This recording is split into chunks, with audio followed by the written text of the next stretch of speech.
Hey guys, welcome to my channel. I hope you're all doing very well. So I just watched Furiosa, a Mad Max Saga. Let's talk about it.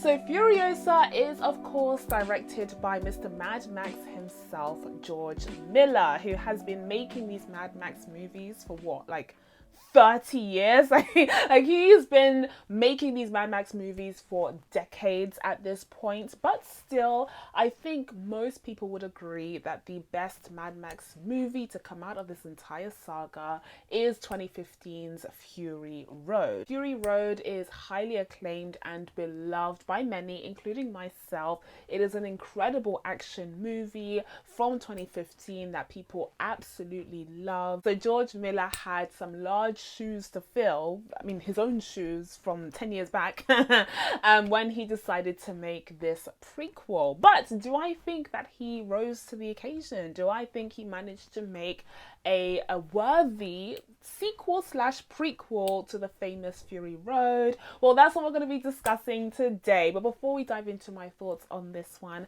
as per usual, if you haven't already, please be sure to subscribe to my channel and make sure you turn on your notifications so that you can be told when I upload next. Now without further ado guys, let's get into this. So Furiosa is of course the prequel movie that explores the early days of the titular character Furiosa, who I believe we were first introduced to in Fury Road. I don't think she was a character before Fury Road, but like I said, I haven't watched the other Mad Max movies, so correct me if I'm mistaken, but at least in Fury Road she was portrayed by Charlize Theron, brilliantly so. She was an incredible standout female character in that movie. But this time around we have Anya Taylor-Joy portraying the younger version of the character, although do we? Do we? Because for a good chunk of the movie she's actually portrayed by Alila Brown, and so when we get into how the character was depicted, we'll come back to that little topic. But yes, this film explores Furiosa's childhood growing up in this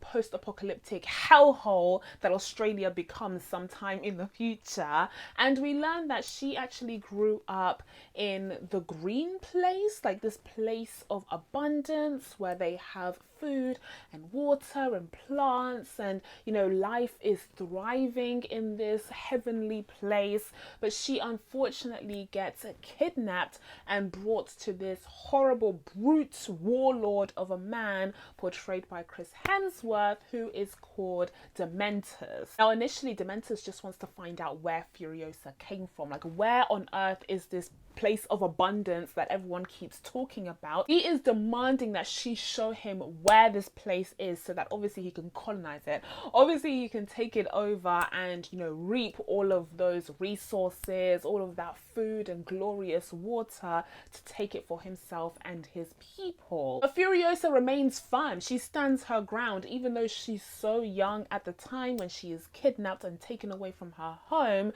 She refuses to say a word to Dementors and refuses to reveal the location of her beloved home, and it even costs her sister and her mother, who comes to get her back but ends up being killed brutally by Dementors right before her very eyes. So yeah, already we're off to a great start. Like already we have this incredibly tragic and traumatizing backstory for this character, so we know that the only way is up, right? Like we know that surely things cannot get worse than this early childhood that she already suffered from. But no, of course they get worse. Of course they get worse for Furiosa, because not only does she end up in the hands of Dementors, who's out here causing mayhem and chaos all across the wasteland, but eventually Furiosa's adventures or misadventures with Dementors lead her to the Citadel, which is, even at this time,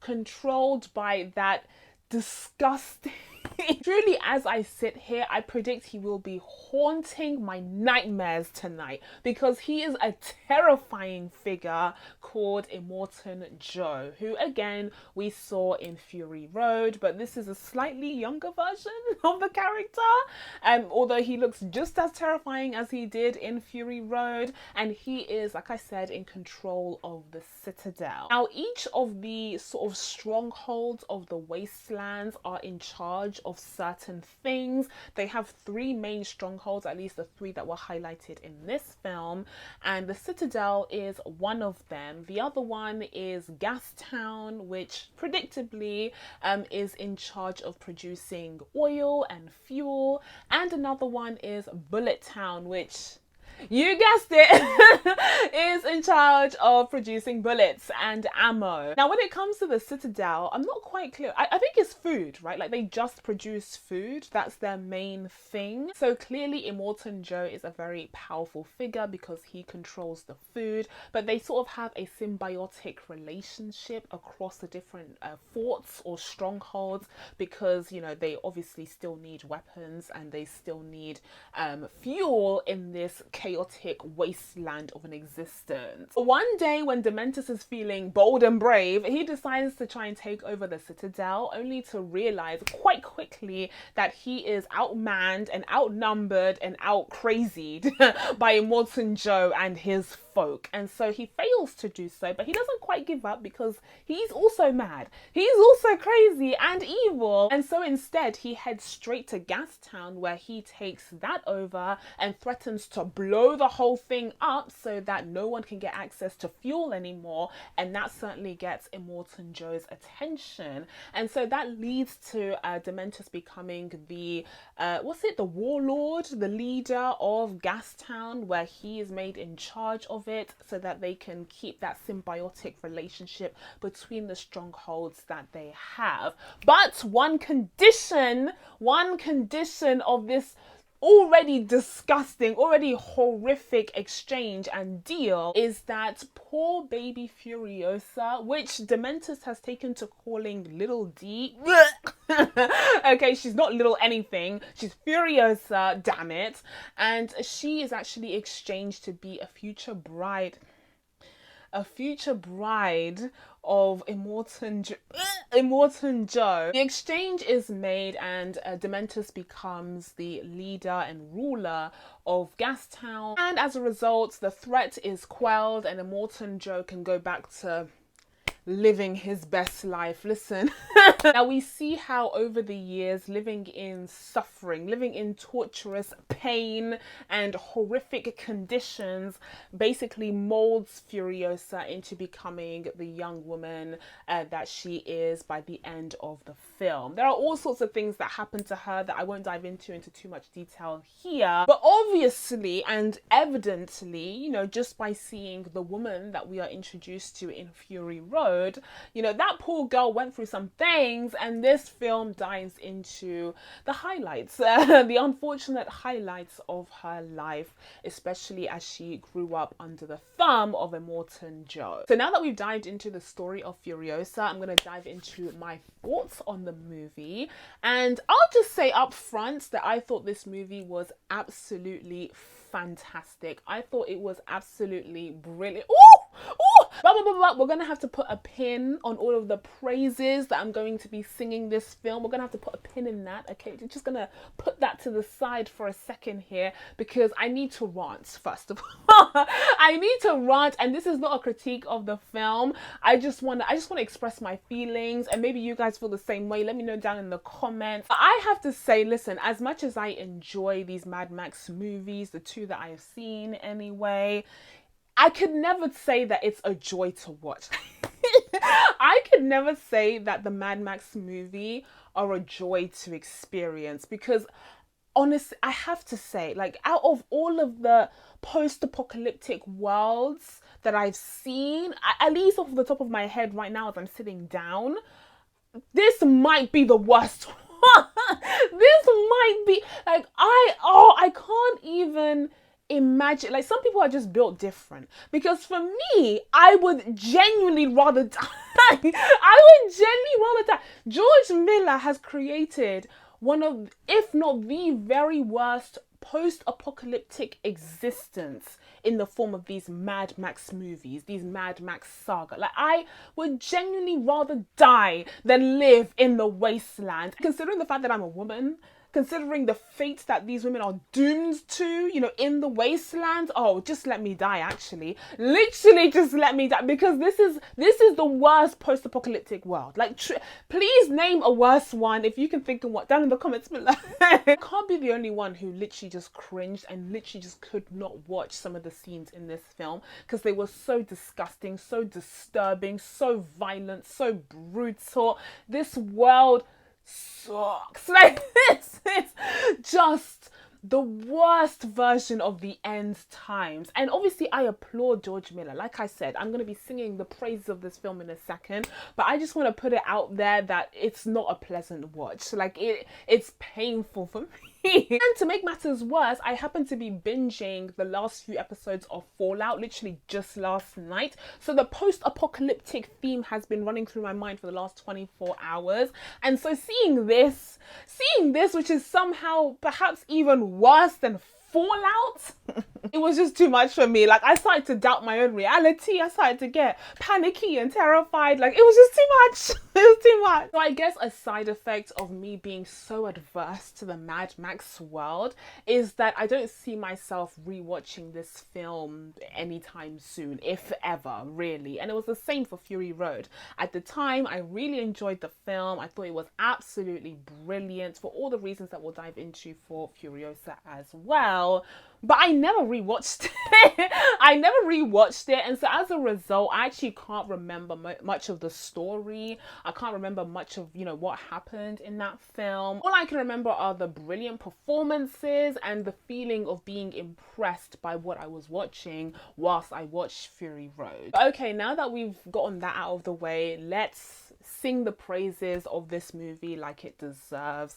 First of all, George Miller knows what he's doing as a director. Like, this might come as a surprise to you. This might be breaking news, but George Miller is a good director. Like, who would have thought? Like, who would have thunk it? Like, Mad Max is his baby. It's his thing that he does, like I said, every few years, and he's been doing this for decades now. I think, you know, based off of other people's reception, at least, that he's only just gotten better over the years when it comes to making these movies. Just like Fury Road, Furiosa has these incredible action set pieces that genuinely do need to be experienced on the biggest screen that you can get access to, because wow, there's one extended action sequence that's like a car chase sequence where people are trying to, you know, steal the food inside of this lorry, inside of this like crazy post-apocalyptic lorry from the Citadel, and that sequence just kept going on and on and on. But I wasn't bored. I was like invested from start to finish. It was invigorating. It was so exciting and just brilliantly executed. Brilliantly executed. And after having watched The Fall Guy just a few weeks back, a film that is an ode to stunt people, I had a newfound appreciation for the crazy stunts going on in this movie. And it certainly helps that the film overall is just beautifully directed and the cinematography is out of this world. Now, it's not lost on me. It's not lost on me that the second movie of the year about sand, about a sandy place, had incredible cinematography. And I even said, because I watched this with my brother, I even said to him, I was like, ooh, Dune Part 2 finally has some competition, especially in the cinematography category, because wow, this film looks insane. I still think that Dune Part 2 has a leg up because Dune Part 2 didn't just do sand well, it did everything well. It did brutalism, it did the sand, all of these different color palettes were explored in Dune Part 2, so it still has a leg up. But if I were Denis, I would still be sweating just a little bit, getting a little bit of that heat stroke, because Furiosa looks incredible as well. It's yet another film that we've gotten this year where each and every shot looks like a screensaver. Now, in terms of my thoughts on the story itself, I thought it was really good, really compelling. It's a classic revenge story. I mean, here you have Furiosa, who is just living off of hopes, dreams, and hatred. Like, she is surviving off of those three things alone. The hell that she is put through through. The second that Dementor's men get their filthy hands on her, like, oh, it's torture. But she manages to push through. She manages to make herself indispensable, just like Dementor's reader, speaker, whatever that guy is, advised her to do. And it's incredible to see the powerful warrior that she blossoms into in young adulthood. So that story, that journey is really, really strong, really compelling. And I would even say I prefer the plot of Furiosa to that of Fury Road. Although, bear in mind, I barely remember what actually happened in Fury Road because I refuse to rewatch that movie. I prefer to just have fond memories of the first time I saw it. Speaking of the revenge side of things, even though we've seen this kind of revenge story many, many times in various franchises, what stands out in the Mad Max world is the fact that even though Furiosa obviously had a personal vendetta against Dementors, but at the same time, she's still working for scum. She's still working for Immortan Joe, who is also scum. And so for a lot of the film, you have this like weird tightrope act that she has to partake in, because for the most part her eye is on the prize. She wants to get revenge against Dementors no matter what. But at the same time, she's still fighting in Immortan Joe's army. And really, how much better is Immortan Joe to Dementors? They're both equally evil, equally disgusting beings in this horrible hellscape of an existence that they live in. But like I said, because she's been surviving off of hopes, dreams, and hatred for the last 20 or so years, all she cares about is getting vengeance on Dementors. At least until she actually does. Until she actually does. After she's done that, after she closes somewhat that chapter of her life, she then goes ahead and frees the wives. The imprisoned women that are under Immortan Joe's thumb, that are forced to reproduce with him. This whole thing is so disgusting. But she frees some of them, and that is of course what we saw her get up to in Fury Road many years later. So you see the beginnings of that, you know, personal mission that she has. Overall, there were clearly some incredibly talented people behind the camera, led by George Miller, to accomplish this feat of cinema. It's so impressive what they were able to achieve in terms of the directing, in terms of the cinematography. Also, of course, let's not forget the hair, makeup and costume departments, the props here. I mean, all of those severed arms, severed legs, the magnets. It's just so disgusting, but it shows just how talented the prop masters and the makeup artists really were on set. So brava to all of them, to everyone involved, the set designers, set production, like everything was immaculate. But now we turn to the actors, we turn to the performances, and again here we have some incredible work on screen as well. First, I want to talk about Chris Hemsworth, because even though he doesn't get top billing, he is a very prominent character in this movie, and at times it feels like it's his movie because Anya Taylor-Joy's Furiosa doesn't show up until much later. But Chris Hemsworth was brilliant as this evil, conniving, disgusting fool of a man. Even though he was only recognizable from his form, okay, from the neck down, okay, because from the neck up, he looked quite different with that garish nose prosthetic, which took a while to get used to, I'll be honest. But you know, about halfway through the film, I was like, oh yeah, like this is just the character. I'm just looking at this evil man now. I'd have to say Chris Hemsworth did a really phenomenal job portraying Dementors. Like I said, he was evil, he was cruel, and he did a really great job of turning into this villainous character. Can't say I'm surprised though, can't say I'm surprised, because some of us also watched the highly underrated movie Bad Times at the El Royale, where Chris had a villainous turn there as well, and he did a splendid job in that movie just as he did here. So yeah, the guy has has range. Like, he's actually a really good actor. Like, who could have thought? Who could have thought? I actually think he's better than Chris Evans, but that's not the discussion here today. So yeah, I think he did a really great job in this movie. He was adequately despicable, and the end that he came to was just right, like, just magnifique. But then we move on to the titular character herself, Furiosa, who was, yes, portrayed by Anya Taylor-Joy, but also by Lila Brown, who portrayed the younger version of the character, who was in this movie much longer than I ever would have thought. Though, to be fair to George Miller, this movie is called Furiosa, not Anya Taylor-Joy. And so in his mind, it was clearly important to dive into the very early years of this character. And I think Lila Brown did a phenomenal job there, you know, in her scenes.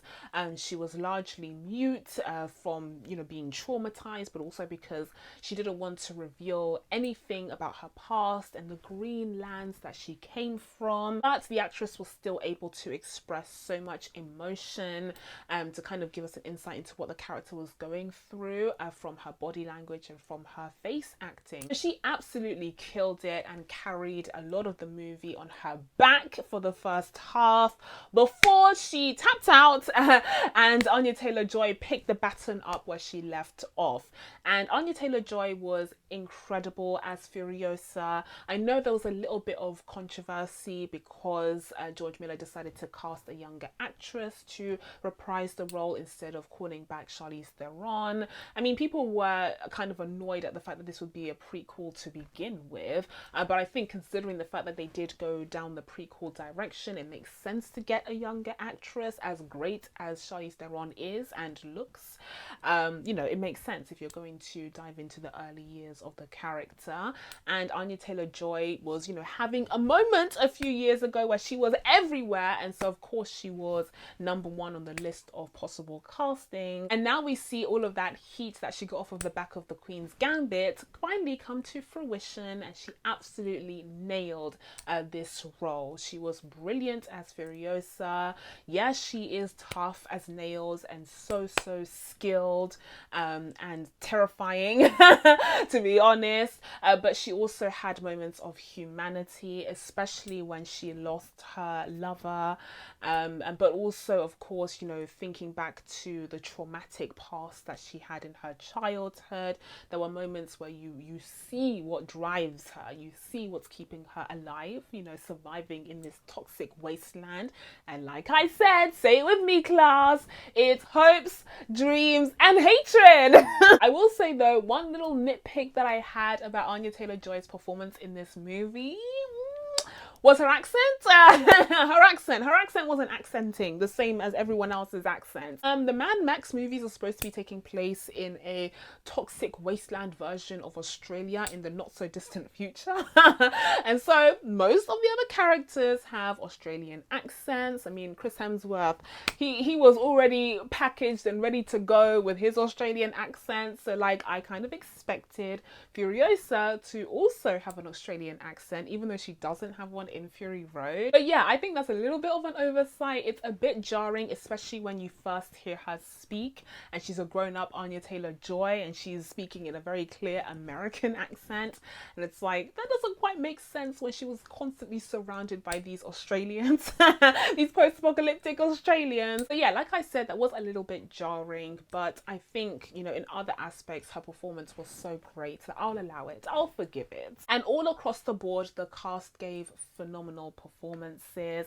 This entire world is just insane. It's crazy. It's not a world that I enjoy visiting, like I said, but I'm in awe. I'm in awe of the craftsmanship. I'm in awe of George Miller's ingenuity, his capabilities as a director, and everyone that was on set just giving 150% to materialize this world. Like, just bravo. So even though it's not my favorite franchise and I really am disgusted by the whole thing, I have to hold my hands up and say Listen, they had a goal in mind and they did what they wanted to do, and they did it really freaking well. So with all of that being said, guys, I'm going to be giving Furiosa, a Mad Max Saga, an 8 out of 10. So that's it from me, guys. Now that I told you guys my thoughts on Furiosa, it's time for you guys to let me know what you thought of this movie down in the comments below. Are you as disgusted by the Mad Max universe as I am? Because I need to watch something cute and fluffy to wash that out of my brain. But anywho, please be sure to subscribe to catch you videos coming up. Thank you guys so much for watching. I really appreciate it, and I'll see you in the next one. Bye.